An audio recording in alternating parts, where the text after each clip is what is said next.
Coração de Tinta, por Cornélia Funke. Capítulo 3. Rumo ao Sul. Depois da floresta selvagem vem o vasto mundo, disse a ratazana. E nós não temos nada a ver com ele. Nem você, nem eu.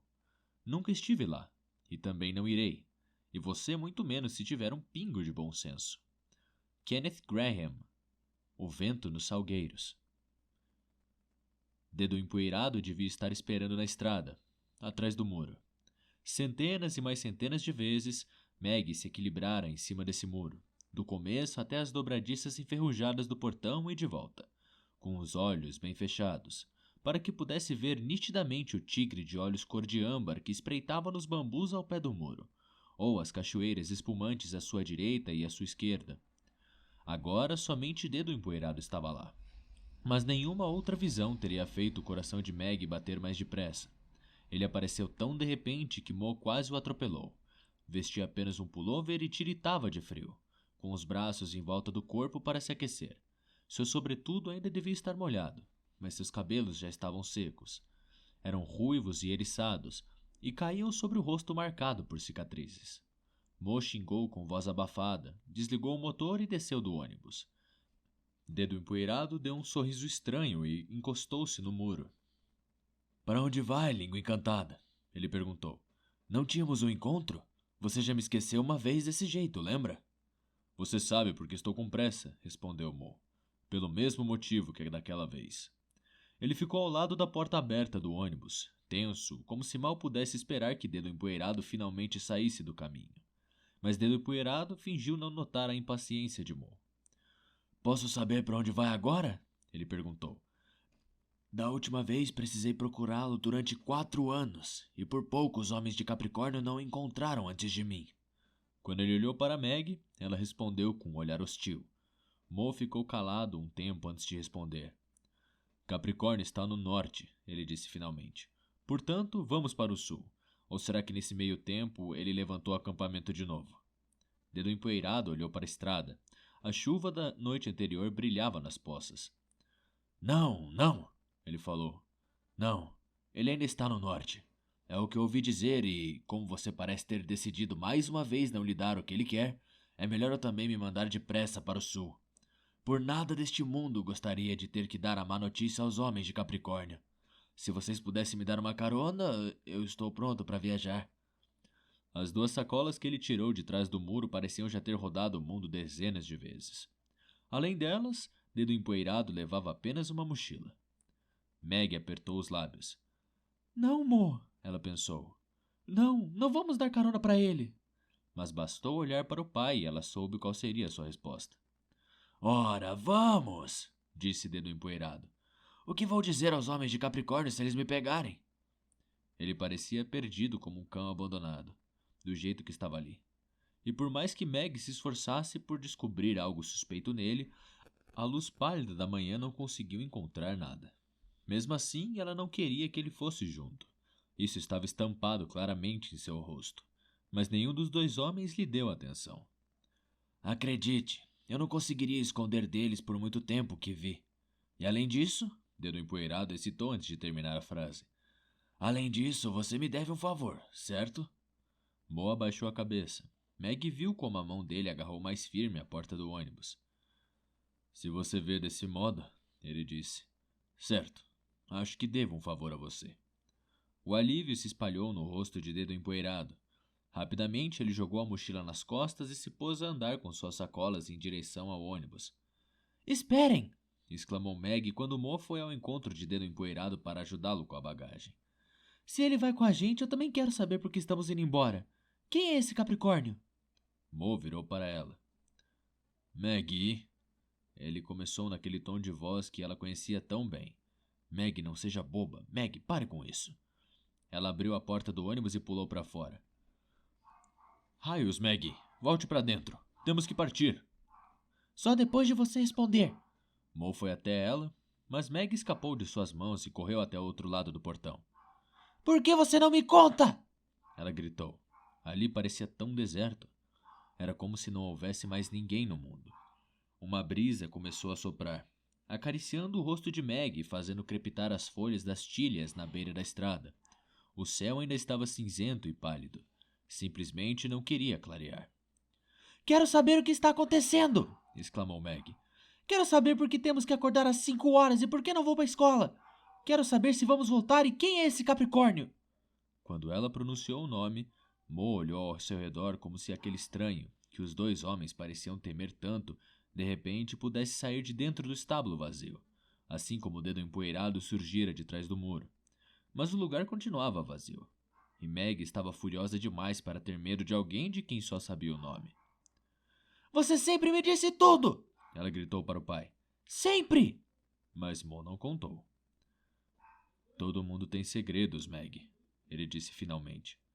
E agora, suba de uma vez. Temos que ir. Dedo empoeirado olhou para ele e depois para ela, como se não acreditasse no que ouvira. Você não contou nada para ela? Meg o ouviu perguntar com a voz abafada. Mo fez que não. Mas alguma coisa você tem que contar.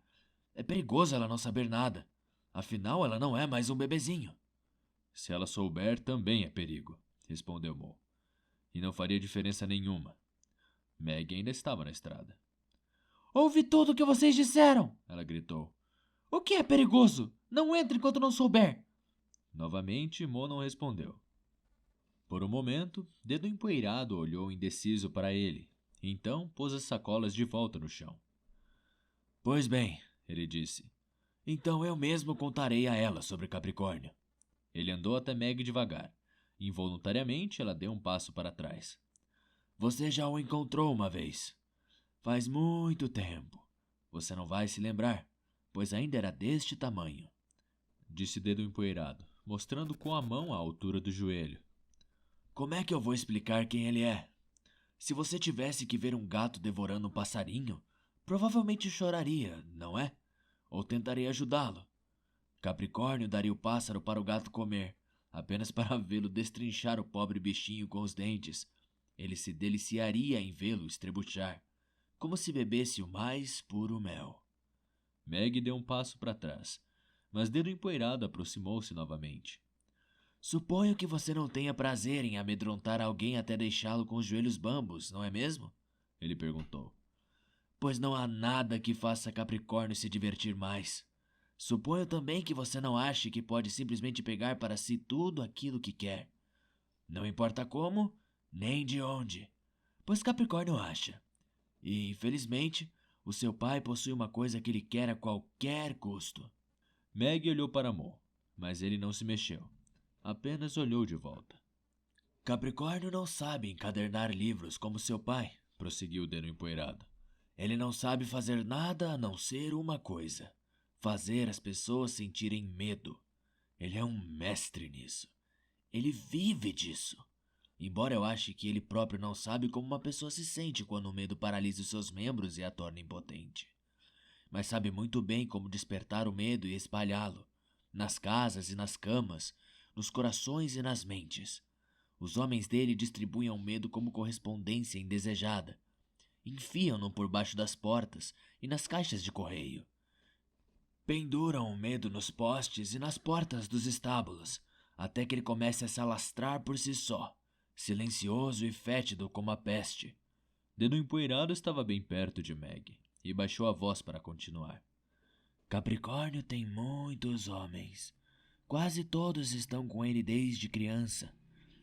E, se Capricórnio ordenar a um deles que corte a sua orelha ou o seu nariz, ele fará isso sem pestanejar. Eles gostam de se vestir de preto como corvos. Só o chefe usa uma camisa branca sob o paletó retinto. E se acaso alguma vez você se encontrar com um deles, esconda-se e fique bem quietinha, torcendo para que não a vejam. Entendeu? Meg fez que sim. Ela quase não conseguia respirar, de tão forte que batia o seu coração. Compreendo que o seu pai nunca tenha lhe contado nada sobre Capricórnio, disse Dedo Empoeirado, e olhou para Mo. Eu também preferiria contar aos meus filhos sobre pessoas legais. Eu sei que não existem só pessoas legais. Meg não conseguiu impedir que a sua voz tremesse de raiva. Talvez também houvesse um pouco de medo junto com a raiva. Ah, é? Como você sabe? Ali estava novamente aquele sorriso enigmático, triste e arrogante ao mesmo tempo. Alguma vez você já se deparou com uma pessoa verdadeiramente má? Eu li sobre elas. Dedo Empoeirado deu uma gargalhada. Ah, bom, é verdade, é quase a mesma coisa. Ele disse. Seu sarcasmo queimava como folha de urtiga. Ele se abaixou diante de Meg e olhou em seus olhos. Depois disse em voz baixa. Mesmo assim, desejo que você encontre esse tipo de gente somente nos livros. Mo acomodou a bagagem de Dedo Empoeirado no fundo do ônibus. Espero que aí dentro não haja nada que possa voar no nosso pescoço, ele disse enquanto o Dedo Empoeirado se sentava atrás da poltrona de Meg. Na sua profissão, isso não me surpreenderia. Antes que Meg pudesse perguntar qual era a profissão, Dedo Empoeirado abriu a mochila e, com muito cuidado, tirou de dentro um animalzinho de pelo sedoso, que estava dormindo. Ao que tudo indica, temos uma longa viagem juntos pela frente, ele disse para Mo. Por isso gostaria de apresentar alguém à sua filha. O animal era quase do tamanho de um coelho, mas muito mais magro, e tinha uma cauda peluda que parecia uma estola de pele no peito de Dedo Empoeirado. Ele enfiou suas garrinhas na manga de Dedo Empoeirado, enquanto Meg o observava com os olhos regalados, e, quando bocejou, seus dentes afiados ficaram à mostra. Este é Gwyn, declarou o Dedo Empoeirado. Se você quiser, pode fazer cafuné nas orelhas dele. Agora ele está com tanto sono que não vai morder. Se não ele morderia? Perguntou Meg. É claro, disse Mo, ajeitando-se novamente atrás do volante. Se eu fosse você, manteria os dedos longe dessa pequena fera. Mas Meg não conseguia manter os dedos longe de um bicho, nem mesmo de um com dentes tão afiados. É uma Marta ou algo do gênero, não é? Ela perguntou enquanto acariciava suavemente com as pontas dos dedos uma das orelhas redondas do bichinho. Algo do gênero. Dedo Empoeirado pegou um pedaço de pão seco do bolso e pôs entre os dentes de Gwyn. Enquanto ele comia, Meg coçava sua cabecinha. Então ela sentiu uma coisa dura sob o pelo sedoso. Uns chifrinhos minúsculos, ao lado das orelhas. Assustada, ela tirou a mão. Martas têm chifres? Dedo Empoeirado deu uma piscada para ela e fez Gwyn voltar para dentro da mochila. Este aqui tem, ele disse. Perplexa, Meg ficou observando enquanto ele fechava as fivelas. Parecia que ela ainda sentia os chifrinhos de Gwyn nas pontas dos dedos. Mo, você sabia que as Martas têm chifres? Ela perguntou. Ah, que nada. Foi Dedo Empoeirado que colou os chifres no seu pequeno diabinho mordedor. Para as apresentações. Que apresentações? Meg olhou para Mo e depois para Dedo Empoeirado à espera de uma resposta. Mas Mo ligou o motor sem dizer nada e Dedo Empoeirado tirou as botas, que pareciam tão viajadas quanto suas sacolas, e se esticou na cama de Mo com um suspiro profundo. Fique quieto, língua encantada, ele disse antes de fechar os olhos. Eu não revelo nada sobre seus segredos, e em troca, você não espalha os meus por aí. Além do mais, para este precisa estar escuro. Meg cismou por pelo menos 1 hora sobre o que poderia significar aquela resposta, mas estava mais preocupada ainda com outra questão. Mo, ela perguntou quando o Dedo Empoeirado começou a roncar. O que esse Capricórnio quer com você? Ela baixou a voz antes de pronunciar o nome, como se assim pudesse torná-lo menos ameaçador. Um livro, respondeu o moço sem tirar o olho da estrada. Um livro? E por que você não dá o livro para ele? Não posso. Vou lhe explicar tudo, mas não agora. Está bem? Meg olhou pela janela do ônibus. O mundo que passava lá fora já parecia desconhecido. Casas desconhecidas, estradas desconhecidas, campos desconhecidos.